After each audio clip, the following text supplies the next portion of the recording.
Ella se mudó a la choza que nadie quería y encontró algo que cambiaría su vida para siempre. ¿Puedes imaginar sentirte tan desesperada como para aceptar vivir en un lugar que todos juran está maldito? Parece el inicio de una leyenda, pero esta historia ocurrió de verdad en las olvidadas tierras de Chiapas en 1954. Antes de seguir, te pido que te tomes un momento para pensar en la decisión más difícil que has tenido que tomar por tu familia. Cuéntamelo en los comentarios. Me encantaría leerte y saber hasta dónde llegan estas historias de coraje. Y si te conmueven estos relatos, suscríbete al canal, porque el final de esta jornada te sorprenderá de una forma que nunca imaginaste. Lo que esta mujer descubrió en aquella choza abandonada cambió no solo su destino, sino el de toda una comunidad. El sol caía a plomo aquella tarde de septiembre sobre el pueblo de San Pedro de las Sombras, una pequeña comunidad anclada entre cerros áridos y campos de magueyes sedientos. El polvo se levantaba con cada ráfaga de aire caliente, cubriendo las humildes casas de adobe y los rostros curtidos de sus habitantes. Esperanza Méndez caminaba despacio por el sendero de tierra, llevando en sus brazos a su pequeño hijo Diego, de apenas 3 años. Aferrado a su falda raída, venía su otro hijo Carlos, un niño de 7 años, con ojos grandes y una mirada que ya había visto demasiada tristeza para su corta edad. Esperanza tenía 26 años, pero la vida le había tallado surcos en el rostro que la hacían parecer mucho mayor. Su piel morena, antes tersa y llena de vida, ahora estaba marcada por el cansancio extremo y una pena profunda que no la abandonaba. El cabello negro trenzado con descuido se le escapaba en mechones rebeldes. Su huipil, bordado con hilos que alguna vez fueron de colores vivos, ahora estaba descolorido y remendado en varios lugares. Un testimonio silencioso de tiempos mejores que se sentían lejanos, casi como un sueño ajeno. Esperanza no llevaba zapatos. Sus pies descalzos, agrietados y cubiertos de polvo, conocían cada piedra y espina del camino. Hacía solo 6 meses que su esposo Roberto había desaparecido. No hubo cuerpo ni funeral, ni una tumba donde llorarle. Roberto se había ido al norte, como tantos otros hombres del pueblo, con la promesa de volver con dinero para construir una casa de verdad y darle un futuro a sus hijos. Durante los primeros meses llegaban cartas con noticias y algún dinero que apenas alcanzaba para el maíz y los frijoles. Pero una mañana las cartas simplemente dejaron de llegar. El silencio se instaló pesado y cruel. Pasaron las semanas, luego los meses. Algunos decían que lo había atrapado la migra. Otros, en susurros, hablaban de los peligros del desierto, de los coyotes que abandonaban a su suerte a quienes no podían pagar más. La verdad nunca llegó. Solo un vacío que crecía cada día en el pecho de Esperanza y en las preguntas silenciosas de sus hijos. La vida de una mujer en San Pedro de las Sombras dependía por completo de su hombre. Sin Roberto, Esperanza no era nadie. No tenía tierras a su nombre. El poco dinero se había agotado y su familia apenas tenía para sí misma. Sus padres habían muerto años atrás, víctimas de una epidemia de tifoidea que se llevó a media docena de almas en el pueblo. Roberto era hijo único y su madre ya había fallecido. También estaba sola. Completamente sola en un mundo que no tenía piedad de las viudas ni de los huérfanos. El cacique del pueblo, don Rodrigo, un hombre corpulento y de mirada avara que era dueño de la mayoría de las tierras y de la única tienda de abastos, la mandó llamar 3 semanas después de que se corriera la voz de que Roberto ya no volvería. Esperanza entró en la casa grande, la única construcción de 2 pisos en todo el pueblo. Con el corazón encogido y sus 2 hijos tomados de la mano, don Rodrigo estaba sentado en un sillón de cuero bebiendo mezcal y ni siquiera se dignó a mirarla cuando entró. Mi esposo se fue buscando una vida mejor para nosotros, trabajando para mandar dinero que gastábamos en su tienda, dijo Esperanza, su voz un hilo tembloroso pero firme. Era un hombre bueno. Solo le pido que me deje quedarme en la casita donde vivíamos. Puedo trabajar en lo que sea, limpiando, moliendo el nixtamal, lo que haga falta. Solo necesito un techo para mis hijos. Don Rodrigo finalmente levantó la vista. Sus ojos pequeños y fríos la recorrieron con desdén. Esperanza, Roberto me debía dinero.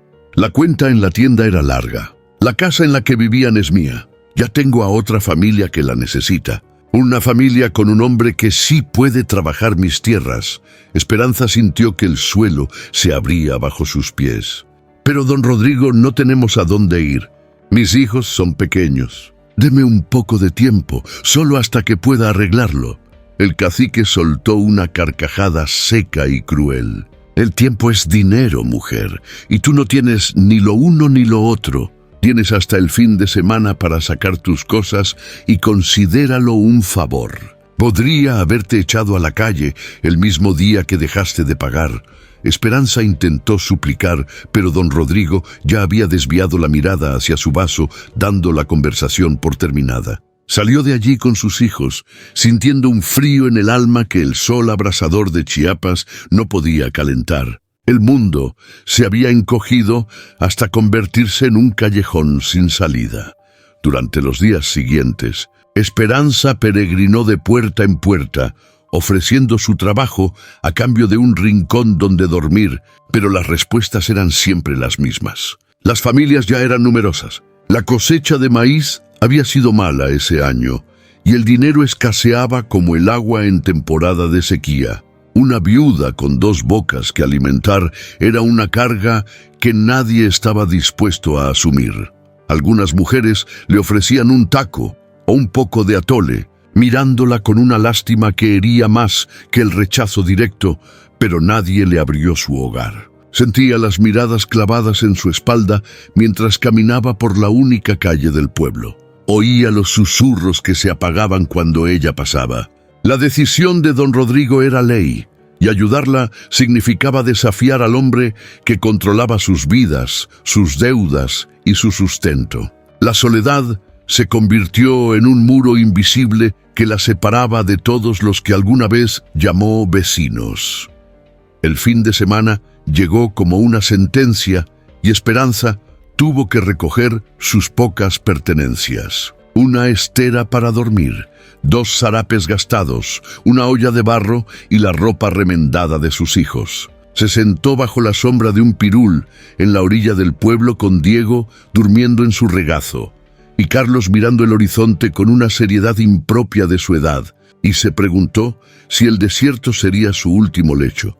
Fue entonces cuando oyó hablar de la hacienda. Doña Soledad, una anciana curandera que vivía en las afueras del pueblo y a quien todos respetaban y temían a partes iguales, fue quien se lo mencionó. La anciana se acercó a ella con paso lento. Sus ojos oscuros y arrugados parecían contener la sabiduría de siglos. Le ofreció a Esperanza un trozo de panela y un jarro con agua fresca.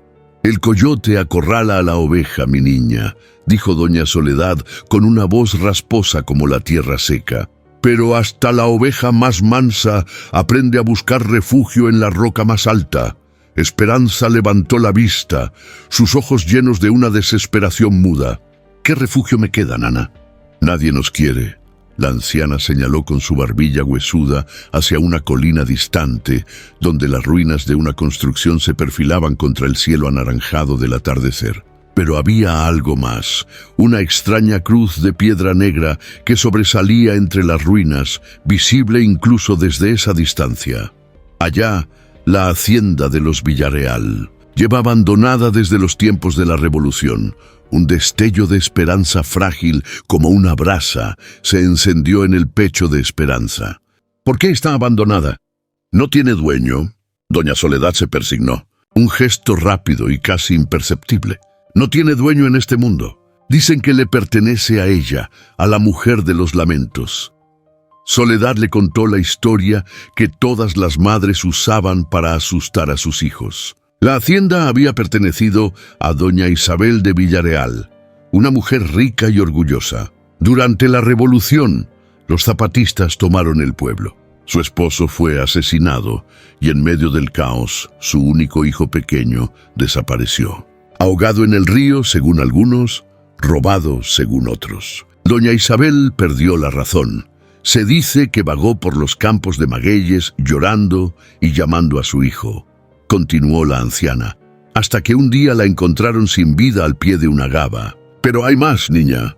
Antes de morir, grabó símbolos extraños en las paredes con sus propias uñas, símbolos que nadie ha podido descifrar. Desde entonces, la gente del pueblo asegura que su espíritu sigue allí, un lamento helado que se oye en las noches de viento, un presagio de desgracia para cualquiera que se atreviera a profanar su dolor y su hogar. Nadie ha vivido allí en más de 40 años, concluyó la anciana. Dicen que el lugar trae la sal, que enferma a los niños y seca las cosechas. Pero también dicen que quien logre romper su maldición encontrará algo más valioso que el oro. Esperanza tragó saliva. El miedo le puso la piel de gallina a pesar del calor, pero luego miró a sus hijos, a Carlos, que temblaba a su lado, y a Diego, que dormía ajeno a todo. Que era el fantasma de una mujer triste comparado con el fantasma real del hambre y la intemperie. Un techo era un techo, aunque estuviera habitado por el dolor de un alma en pena. No necesitaba escuchar más. Esa misma tarde, con sus escasas pertenencias a cuestas y sus 2 hijos como única escolta, Esperanza emprendió el camino hacia la colina de los Villareal. La senda apenas era visible, un rastro devorado por la maleza y las chumberas que se extendían como brazos espinosos a cada lado. El sol comenzaba a descender, tiñendo el cielo de colores violentos y proyectando sombras alargadas que parecían moverse con vida propia. El viento soplaba con un murmullo lastimero, como si las voces de la leyenda que le contó Soledad se materializaran en el aire. Pero había algo más, un sonido metálico, como campanillas distantes, que no podía identificar. Carlos apretó con más fuerza la mano de su madre. «Mamá, tengo miedo», susurró el niño, sus ojos fijos en la silueta decrépita de la hacienda que crecía ante ellos. Esperanza se agachó y lo miró a los ojos, forzando una sonrisa que no sentía. «No temas, mi cielo, es solo una casa vieja. Le quitaremos el polvo y la tristeza y será nuestro hogar. Un rey y su príncipe en un castillo, ¿no crees?» Ella misma no se creía sus palabras, pero la valentía a veces es solo un disfraz que una madre se pone para proteger a sus cachorros. La hacienda era más grande y ruinosa de lo que parecía desde lejos. Los muros de adobe estaban agrietados y desmoronados, y el techo del edificio principal se había derrumbado, dejando las vigas de madera expuestas al cielo como el costillar de un animal muerto. Un arco de piedra, que alguna vez debió ser una entrada majestuosa, ahora servía de marco a un patio invadido por la hierba seca y agaves silvestres que crecían sin control, sus pencas afiladas apuntando en todas direcciones como lanzas. Y allí estaba, la cruz de piedra negra que había visto desde el pueblo, cubierta de esos extraños símbolos que mencionó doña Soledad. Los trazos parecían brillar débilmente bajo la última luz del día, como si tuvieran vida propia. Esperanza se detuvo frente a la construcción y sintió un escalofrío recorrerle la espalda, una sensación de profunda melancolía que parecía emanar de las propias paredes. El aire era pesado, cargado con el olor a tierra húmeda y a flores marchitas. Era como si el dolor de doña Isabel se hubiera quedado impregnado en cada adobe, en cada teja rota. Empujó con el hombro una pesada puerta de madera que colgaba de un solo gozne oxidado. El chirrido que produjo fue un lamento largo y agudo que resonó en el silencio del atardecer. El interior estaba en penumbras. El olor a mojo y a excrementos de murciélago era sofocante. El suelo era de baldosas rotas, cubiertas por una gruesa capa de polvo, hojas secas y escombros caídos del techo. Telarañas densas como velos colgaban de las esquinas. No había muebles, solo restos de madera podrida y trozos de cerámica esparcidos por el suelo. Exploró las habitaciones con cautela, buscando un espacio que pudiera ofrecerles un refugio seguro. La mayoría de los cuartos estaban a la intemperie, pero en un ala lateral, lo que debieron ser las antiguas cocinas y las dependencias del servicio. Encontró una habitación cuyo techo, aunque con goteras, parecía resistir. El suelo era de tierra apisonada y en una esquina había una chimenea de piedra negra por el hollín de fuegos apagados hacía décadas. Era poco, pero era un techo, era un refugio. Esperanza dejó a Diego sobre un zarape en el suelo y comenzó la tarea de limpiar. Trabajó hasta que la oscuridad fue total, barriendo con una rama, quitando las telarañas, sacando los escombros con sus propias manos. Carlos la ayudaba como podía, acarreando hojas secas hacia afuera, su miedo inicial reemplazado por la necesidad de ayudar a su madre. Cuando finalmente lograron encender un pequeño fuego en la vieja chimenea, las llamas danzantes arrojaron una luz cálida y reconfortante sobre las paredes desconchadas, ahuyentando un poco la opresiva oscuridad. Esa primera noche, Esperanza no durmió. Tumbada en el suelo duro, con sus hijos acurrucados a su lado, escuchaba cada sonido del campo, el ulular de una lechuza, el crujido de las viejas vigas, el silbido del viento que se colaba por las grietas. Y algo más, un sonido lejano y tenue que le heló la sangre. Era el viento o el lamento de una mujer buscando a su hijo perdido. Pero había otro sonido también, ese tintineo metálico que había oído antes, como si alguien agitara llaves o cadenas en la distancia. Cerró los ojos con fuerza y rezó en silencio a la Virgen de la Soledad, la patrona de su tierra. Madrecita, cuida a mis hijos. Danos fuerza para aguantar. Protégenos en este lugar olvidado. Los primeros días en la hacienda fueron los más duros que Esperanza había conocido. La supervivencia se convirtió en una batalla librada desde el amanecer hasta el anochecer. Se levantaba antes de que el primer rayo de sol tocara las cumbres de los cerros e iba hasta el río por agua, un camino de casi 2 kilómetros que recorría 2 veces con 2 cántaros. Pesados colgando de un madero sobre sus hombros. Con el agua preparaba un poco de atole para sus hijos y luego caminaba hasta el pueblo en busca de cualquier trabajo que le permitiera ganar unos centavos. Lavaba ropa ajena en las piedras del río hasta que sus nudillos sangraban. Molía nixtamal en metates de otras mujeres hasta que sus brazos ardían o se adentraba en el monte para recoger leña que luego vendía por una miseria. Ganaba apenas lo suficiente para comprar un poco de maíz y frijoles en la tienda de don Rodrigo, donde tenía que soportar la mirada despectiva del cacique. A veces, si tenía suerte, alguna mujer de buen corazón le daba las sobras de la comida del día anterior, pero la mayoría de los vecinos la evitaban. Cuando caminaba por el pueblo, la gente desviaba la mirada o se persignaba disimuladamente. Los niños, que antes jugaban con Carlos, ahora corrían a esconderse. La hacienda de los Villareal era un estigma y ella, al habitarla, se había contagiado de su maldición a los ojos de todos. Doña Carmen, la esposa de don Rodrigo, una mujer de lengua afilada y corazón pequeño, llegó a decir en voz alta en la plaza para que todos la oyeran: esa mujer fue a buscar la mala suerte al nido de la mujer de los lamentos. Va a traer la desgracia a todo el pueblo, ya lo verán. Esperanza aprendió a construir una coraza alrededor de su corazón. Fingía no escuchar las palabras que eran como piedras lanzadas contra ella. Endurecía el rostro para no mostrar el dolor que le causaba el desprecio. No tenía elección, era la hacienda o la nada. Una tarde, después de casi un mes viviendo en las ruinas, mientras intentaba reparar una parte del techo de su cuarto con pencas de maguey y barro, escuchó a Carlos gritar desde el patio. Corrió asustada pensando en una serpiente o un alacrán. Lo encontró cerca de los viejos corrales, con los ojos muy abiertos, señalando hacia el suelo. «Mamá, mira», La tierra suena hueca aquí, y hay algo brillando. Esperanza, aunque cansada, le prestó atención. Golpeó el suelo con el pie en el lugar que su hijo le indicaba. Efectivamente, el sonido era diferente. Un eco sordo que no correspondía a la tierra compacta del resto del patio. Y había más.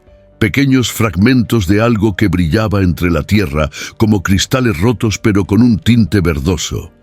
La curiosidad, una emoción que creía haber perdido, se despertó en ella. Con la ayuda de un trozo de madera afilado, comenzó a cavar. La tierra estaba suelta, como si hubiera sido removida hacía mucho tiempo. Apenas había profundizado unos 30 centímetros cuando la madera chocó con algo sólido. No era una roca. El sonido fue de madera contra madera. El corazón le empezó a latir con fuerza. Se arrodilló y con las manos apartó la tierra con desesperación. Lo que encontró fue una vieja trampilla de madera casi deshecha por la humedad, con una argolla de hierro oxidado. Pero había algo más. Alrededor de la trampilla, grabados en la madera, estaban los mismos símbolos extraños que había visto en la cruz de piedra negra. Carlos la miraba, sus ojos infantiles brillando de emoción.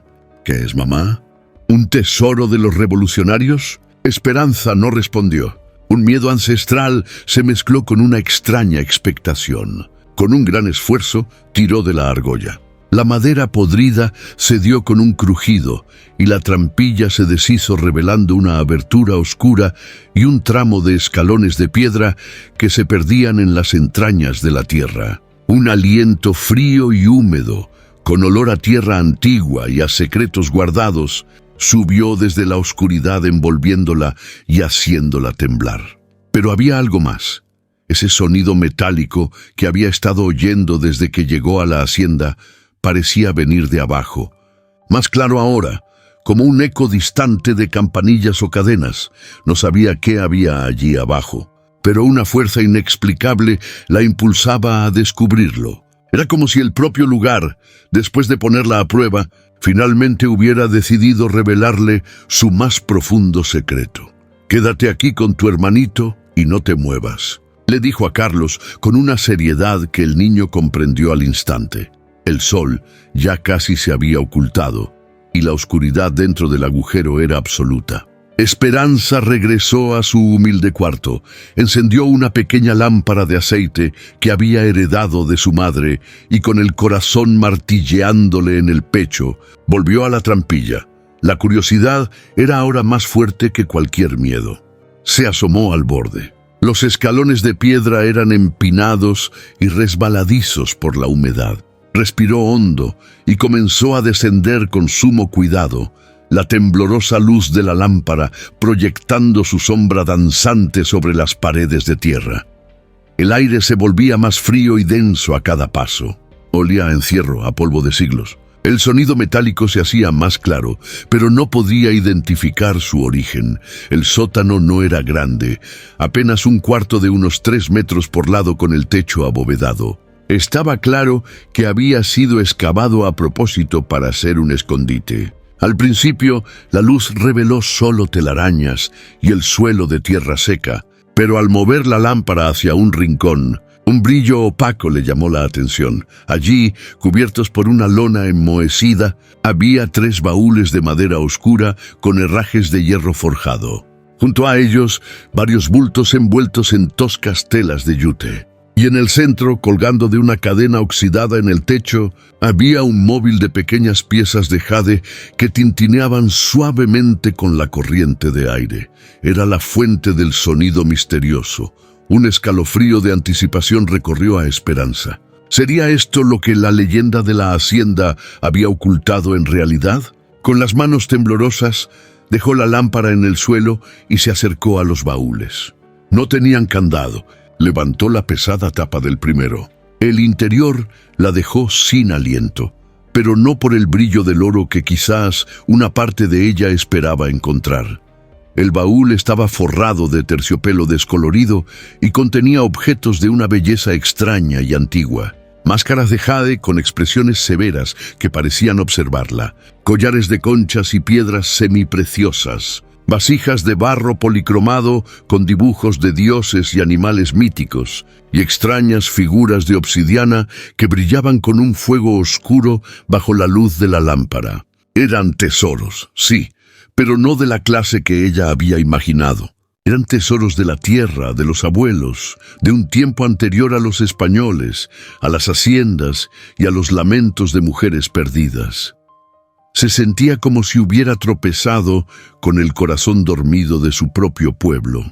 Abrió el segundo baúl y encontró más objetos: peines de hueso tallado, sellos de cerámica y, cuidadosamente doblados, varios manuscritos hechos de piel de venado y papel de amate, cubiertos de dibujos y símbolos que no entendía, pero que reconocía como la escritura de los antiguos. Eran códices como los que el maestro de la escuela le había mostrado en un libro una vez. Finalmente, en el tercer baúl, encima de más piezas de cerámica, encontró un solo objeto envuelto en un paño de lino, un diario con tapas de cuero, cuyo papel amarillento estaba cubierto por una caligrafía elegante y apretada. Lo abrió con cuidado. La primera página decía: Diario de don Fernando de Villareal, etnógrafo y pecador, año de nuestro Señor, 1913. Era el esposo de doña Isabel. Esperanza tomó con reverencia una pequeña estatuilla de barro que representaba a un hombre con un tocado de plumas. Estaba fría al tacto y parecía vibrar con una energía contenida. Pero había algo inquietante. Los ojos de la figura parecían seguirla, y por un momento juró ver que parpadeaban. No sabía cuánto valía aquello en dinero, pero en ese momento, sentada en la oscuridad del sótano, rodeada por los vestigios silenciosos de un mundo perdido, sintió el peso de la historia en sus manos. No había encontrado el botín de un revolucionario ni el oro de un hacendado. Había encontrado algo mucho más profundo y peligroso: el alma robada de sus ancestros. Se quedó allí inmóvil mientras la llama de la lámpara parpadeaba, sin saber que ese descubrimiento, lejos de ser su salvación, estaba a punto de convertirse en su más grande prueba. Subió del sótano con el diario en las manos, sintiendo su peso como si estuviera hecho de plomo. Acostó a sus hijos, que ya se habían dormido en el suelo junto al fuego moribundo, y se sentó lo más cerca posible de la lámpara de aceite. Abrió el diario de nuevo y con la yema del dedo siguió las elegantes y apretadas líneas de tinta. La historia que don Fernando contaba en esas páginas amarillentas la atrapó y le heló la sangre. Él no era solo un hacendado, era un hombre obsesionado con la historia, un coleccionista voraz de antigüedades, como él las llamaba. El diario describía con una precisión escalofriante cómo había pasado años estudiando mapas antiguos y sobornando a los ancianos de las comunidades cercanas para encontrar la ubicación de una tumba maya que las leyendas locales describían como sagrada e intocable. Finalmente la encontró oculta en una cueva en lo profundo de la sierra. Con un grupo de hombres contratados en la capital, profanó el lugar sagrado, llevándose todo lo que encontraron. Describía el acto no como un saqueo, sino como un rescate científico, salvando las piezas de la ignorancia y la superstición de los indios. El orgullo y el desprecio goteaban de cada palabra. Unas páginas más adelante, la narrativa comenzó a oscurecerse. Don Fernando relató un enfrentamiento con el anciano guardián del lugar, un chamán que al descubrir el sacrilegio se plantó frente a él sin armas, con los ojos llenos de una pena y una furia ancestral. Con voz grave, el anciano pronunció una advertencia que don Fernando transcribió en su diario con una mezcla de burla y un apenas disimulado nerviosismo. El jade y la arcilla que robas no guardan riqueza, sino el espíritu de los abuelos. Has despertado la codicia, y esa será la serpiente que muerda a tus hijos. La tierra no olvida. La sangre que clama desde estas tumbas encontrará eco en tu propia casa. y aquellos marcados por los símbolos antiguos serán los únicos que podrán romper o continuar la maldición. Don Fernando lo desestimó como el delirio de un salvaje, pero las entradas posteriores del diario se volvieron cada vez más inquietas y paranoicas. Escribía sobre disputas con sus hombres que querían vender las piezas al mejor postor en el extranjero. Hablaba de sombras que veía en los límites de la hacienda por la noche, de la sensación constante de ser observado, de la certeza de que sus antiguos cómplices conspiraban para robarle su descubrimiento. La alegría inicial de la posesión se había transformado en el miedo febril de la pérdida. Y luego estaban las visiones. Don Fernando comenzó a ver los símbolos antiguos en todas partes, grabados en las paredes, flotando en sus sueños, marcados en su propia piel cuando despertaba. La última entrada estaba fechada en noviembre de 1914. La letra antes tan pulcra era ahora un garabato casi ilegible, manchado en algunas partes, por lo que parecía ser vino o quizás sangre. Los revolucionarios están cerca. Dicen que Villa avanza por el norte y Zapata por el sur. Pero mi verdadero enemigo no es la revolución, es Morales. Sé que vendrá. Usará el caos como tapadera para tomar lo que es mío. Isabel no entiende. Cree que solo son joyas. No, es la historia y es mía. He escondido todo en la bodega. Nunca lo encontrarán. Que los gusanos se lo coman antes que él. Que esta casa se derrumbe sobre ellos. He sellado la entrada. He grabado los símbolos de protección. La maldición del viejo indio... ¡Qué estupidez! La única maldición es la codicia de los otros.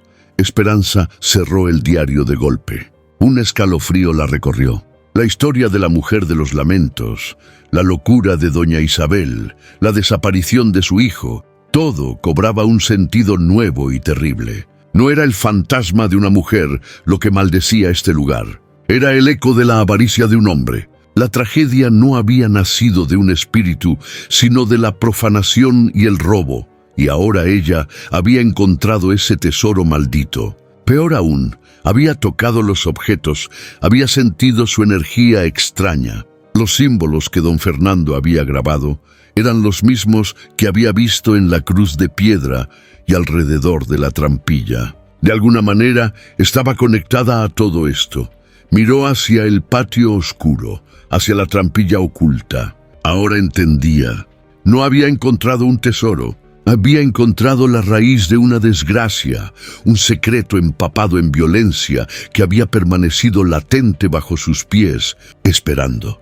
Esperanza empujó los baúles de vuelta a su rincón, cubrió los bultos con la lona y subió del sótano. Con tierra y piedras, volvió a tapar la entrada, intentando borrar cualquier rastro de la trampilla, como si al ocultarla de la vista pudiera también enterrar el terrible secreto en su mente.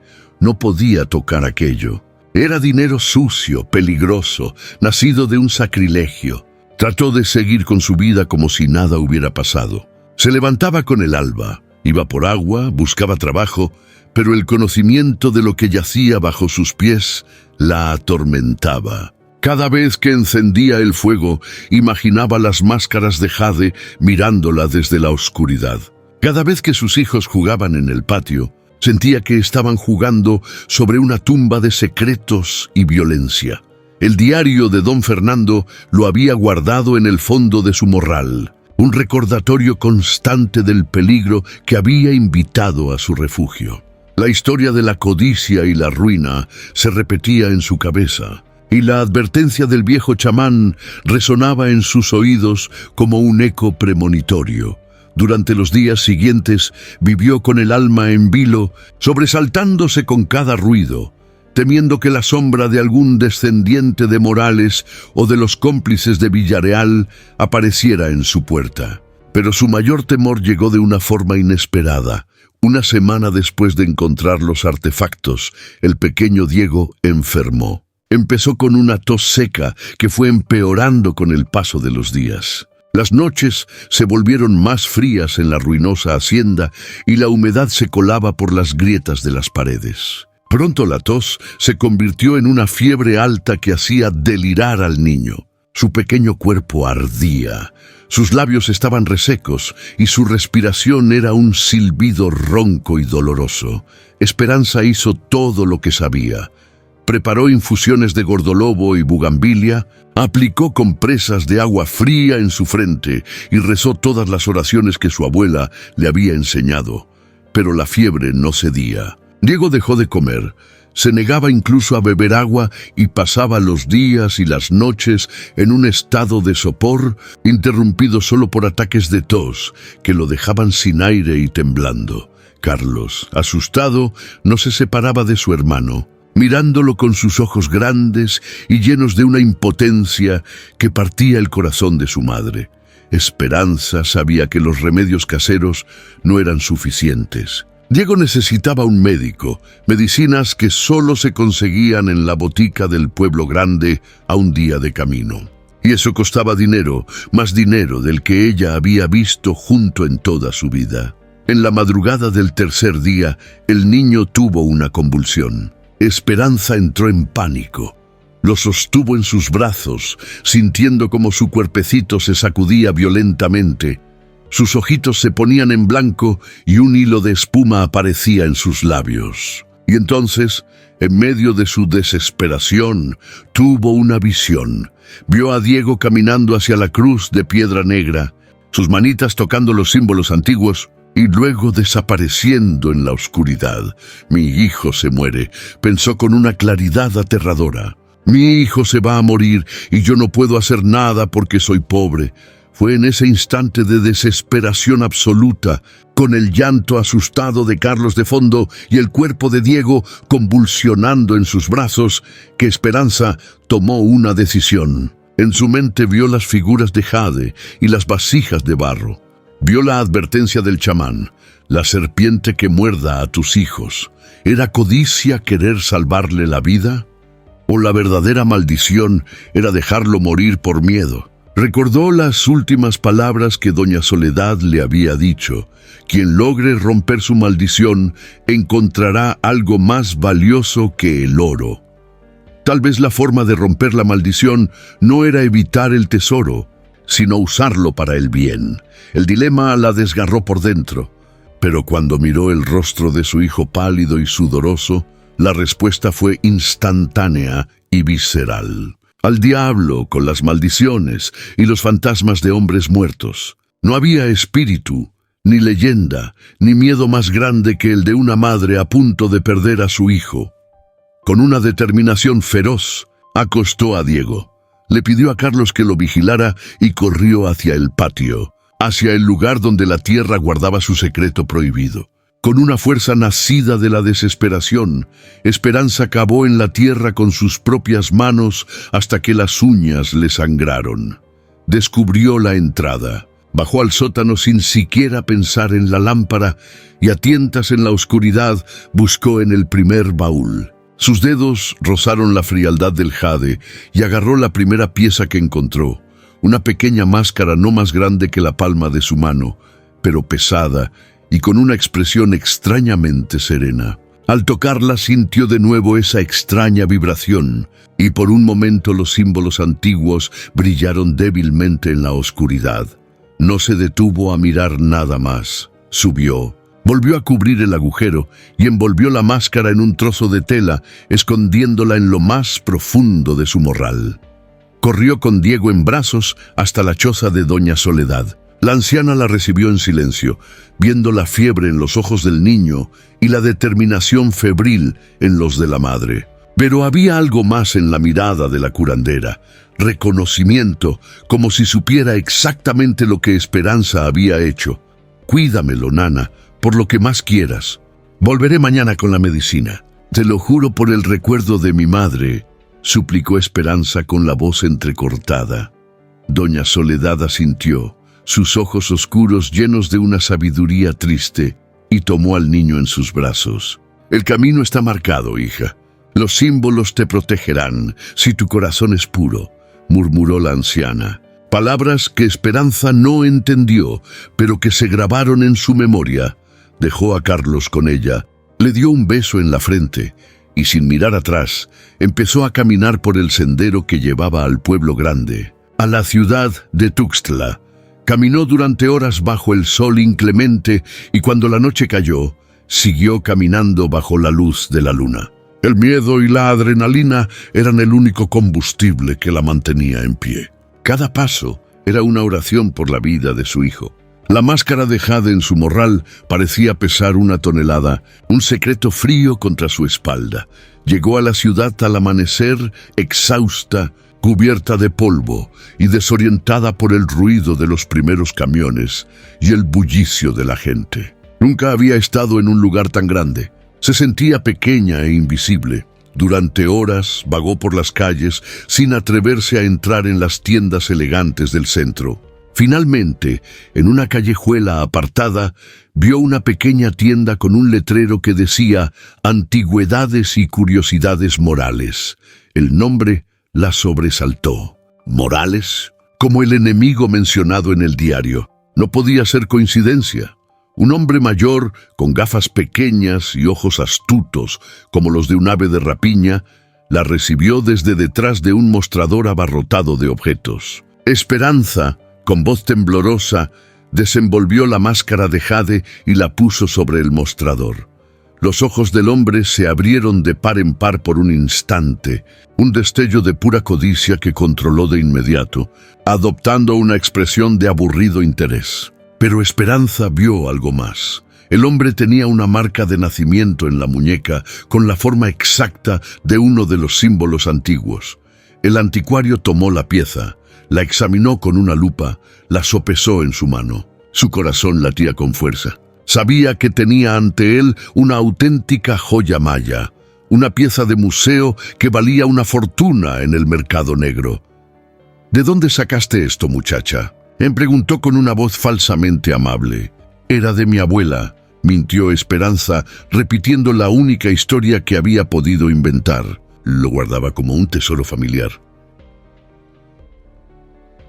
El hombre soltó una risita. Bueno, tu abuela tenía buen gusto. Curiosamente, mi abuelo buscó piezas como esta toda su vida. Decía que había un tesoro perdido en Chiapas. Te doy 300 pesos por ella y me estoy arriesgando. Esperanza no sabía nada de dinero ni de arte. 300 pesos le sonaban a una fortuna, más que suficiente para el médico y las medicinas. Asintió con la cabeza, ansiosa por terminar el trato. El hombre le entregó un fajo de billetes arrugados y guardó la máscara rápidamente en un cajón. Pero antes de que Esperanza saliera, añadió: «Si tienes más piezas de tu abuela, me interesaría verlas. Mi nombre es Ernesto Morales, por si acaso». Mientras Esperanza salía de la tienda aferrando el dinero como si fuera su propia vida, sintió la mirada del hombre clavada en su espalda. No era una mirada de despedida, era una mirada calculadora, la de un cazador que acaba de encontrar un rastro fresco y prometedor. Con el dinero en el morral, Esperanza no perdió un segundo. Corrió al consultorio del único médico que encontró, un hombre serio que la escuchó con impaciencia. Compró las inyecciones de penicilina y los frascos de jarabe que le recetó, gastando casi todo el dinero. Sin descansar, emprendió el camino de vuelta. Llegó a la choza de Doña Soledad bien entrada la noche, al borde del colapso. El niño estaba pálido, su respiración era apenas un soplo. Doña Soledad le había estado poniendo paños fríos y dándole sorbos de té, manteniéndolo con vida por pura voluntad. Sin decir palabra, Esperanza preparó la primera inyección, sus manos temblando tanto que casi no podía sostener la jeringuilla. Con la ayuda de la anciana, le administró la medicina a su hijo dormido y entonces comenzó la larga vigilia. Durante 2 días y 2 noches, no se separó de él, administrando el tratamiento con una precisión religiosa, rezando en silencio, sin apenas comer ni dormir. Al tercer amanecer, el milagro ocurrió. La fiebre había cedido. La respiración de Diego ya no era un estertor, sino un murmullo tranquilo. Abrió los ojos y en lugar de la mirada vidriosa de la enfermedad, Esperanza vio la chispa de la vida, débil pero inconfundible. «Mamá», susurró el niño. Esperanza se derrumbó sobre él, no con el peso del cuerpo, sino con el de su alma, y lloró. Lloró con un alivio tan profundo que era casi doloroso. Su apuesta desesperada había funcionado. Su hijo viviría. Pero mientras abrazaba a Diego, doña Soledad se acercó y le susurró al oído: «Has iniciado algo que debe completarse, hija. Los símbolos han sido activados. El tesoro debe volver a donde pertenece o la serpiente seguirá mordiendo. Busca al guardián verdadero, no al heredero de la codicia». Una semana después, Diego ya estaba correteando de nuevo, todavía delgado, pero lleno de energía. Esperanza sentía una gratitud inmensa hacia doña Soledad y una paz que no había experimentado en mucho tiempo. Pero la tranquilidad duró poco. La noticia de la recuperación milagrosa del niño y sobre todo del dinero que la había hecho posible se extendió por el pueblo como el polen en el viento. Nadie creyó la historia de la herencia de la abuela. Las miradas de lástima se convirtieron en miradas de sospecha, de envidia. Los rumores llegaron a oídos de don Rodrigo, el cacique, y sus ojos avaros brillaron con un interés renovado. Habría encontrado la mujer un tesoro escondido de los revolucionarios. La idea se le instaló en la mente y no lo dejó en paz. 3 días después de volver a la hacienda con sus hijos ya recuperados, mientras recogía leña cerca de las ruinas, oyó el sonido de caballos. No era común que alguien se acercara por allí. Su corazón dio un vuelco. Se asomó con cautela entre los matorrales y vio a 2 hombres a caballo detenidos frente a la entrada principal de la hacienda. No eran del pueblo. Vestían ropa de la ciudad, botas polvorientas y sombreros que les ensombrecían el rostro. Pero Esperanza reconoció a uno de ellos. Era un hombre que había estado en la tienda de antigüedades, alguien que trabajaba para Ernesto Morales. El terror la dejó sin aliento. Sabía con una certeza absoluta por qué estaban allí. Morales había seguido el rastro, tal como su ancestro había intentado hacer décadas atrás. Fue entonces cuando ocurrió algo extraordinario. Los símbolos de la cruz de piedra negra comenzaron a brillar intensamente y un viento helado sopló desde la nada. Los caballos se encabritaron aterrorizados y los hombres tuvieron que luchar para controlarlos. Una figura apareció entre las sombras, una mujer vestida de blanco, con el rostro oculto por un velo, que parecía flotar sobre el suelo. Los hombres gritaron y huyeron al galope, dejando atrás solo el eco de su terror. Esperanza cayó de rodillas, temblando. La figura se volvió hacia ella, y aunque no podía ver su rostro, sintió una profunda tristeza emanando de ella. Entonces escuchó una voz, no en sus oídos, sino en su mente: «Protege lo sagrado. Devuelve lo robado. Rompe la cadena de codicia». La aparición se desvaneció, dejando solo el aroma de flores marchitas en el aire. Esa noche, Esperanza tomó una decisión. No podía seguir huyendo ni ocultándose. El tesoro no le pertenecía a ella, ni a Morales, ni a nadie que buscara beneficio personal. Pertenecía a la historia, a su pueblo, a las generaciones futuras.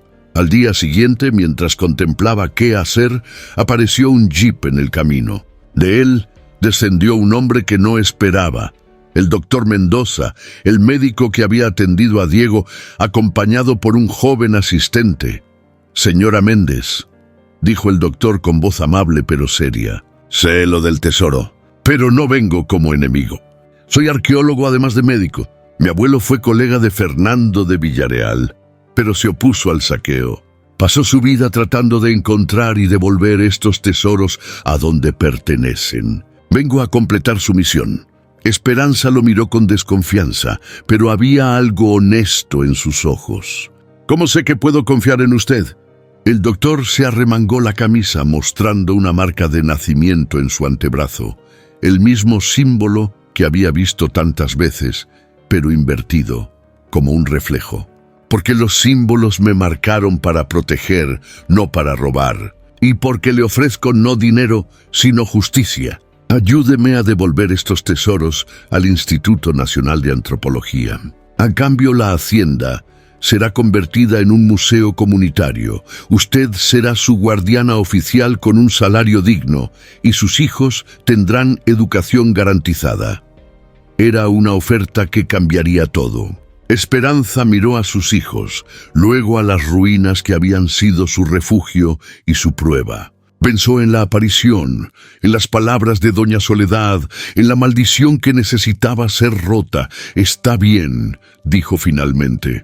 «Le mostraré todo».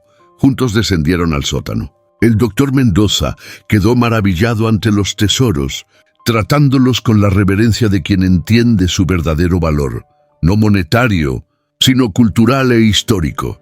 Trabajaron toda la noche empacando cuidadosamente cada pieza. Al amanecer, cuando estaban cargando el último baúl, don Rodrigo apareció con sus hombres, furioso al descubrir que el tesoro se le escapaba.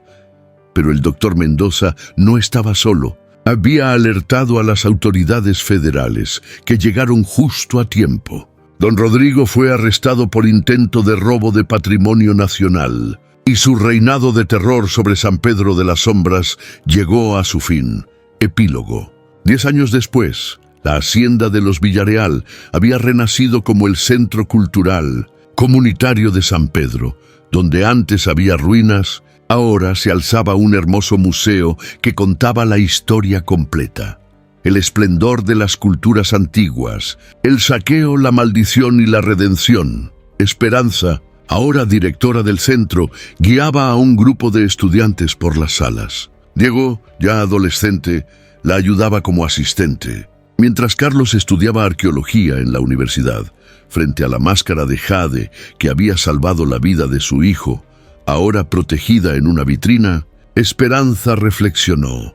La verdadera maldición nunca estuvo en los objetos, sino en la codicia humana. El tesoro más grande no fue el jade o la obsidiana, sino la oportunidad de transformar el dolor en esperanza, la injusticia en educación, el olvido en memoria viva.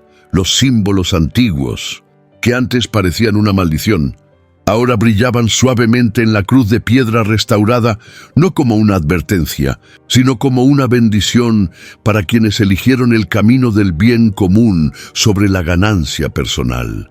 Y en las noches de viento ya no se oían lamentos, solo el suave tintineo del móvil de jade, como campanillas que celebraban que al fin, después de tantos años, la justicia y la paz habían llegado a la colina de los Villareal.